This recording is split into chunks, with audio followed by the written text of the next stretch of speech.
Now to the death of Queen Elizabeth, and one of the most somber days yet since her passing nearly a week ago. These are live pictures from inside Westminster Hall, where the Queen is lying in state. Hundreds of thousands of people are expected to pass by and pay respects over the next few days. The line of people waiting for that chance stretching for nearly 3 miles. The Queen's body left Buckingham Palace for the last time today, a bereft-looking family marching behind. Eyewitness News reporter Jim Dolan in London with all the emotion and meaning of the day. Yeah, Bill and Sade, for many of the folks here in line to get into Westminster Hall and file past the Queen's casket and her crown, this is the end of a long day filled with all the pageantry, all the well-choreographed pageantry of the royal family.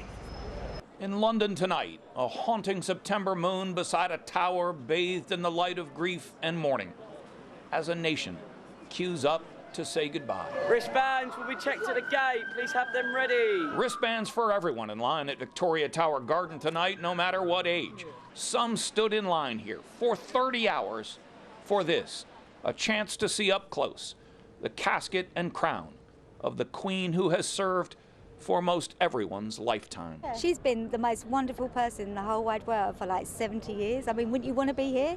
You know, the most magnanimous, you know, kind, caring, loving, genuine woman, and that we all aspire to.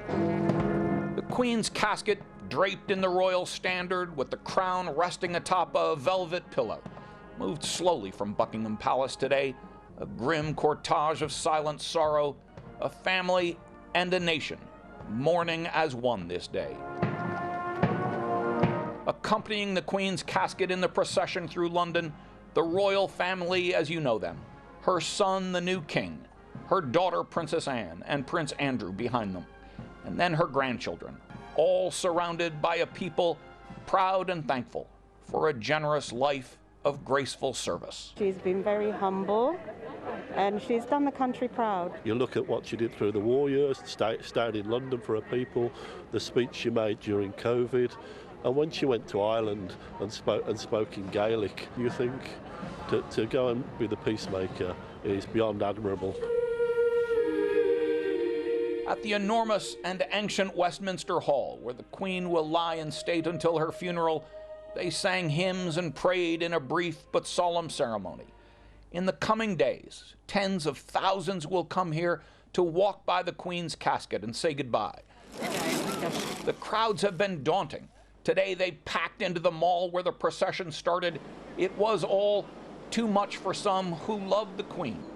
Nearby in Hyde Park, 90-year-old Norma Smith, too fragile for the intimidating press of the crowd, bent down to leave a card.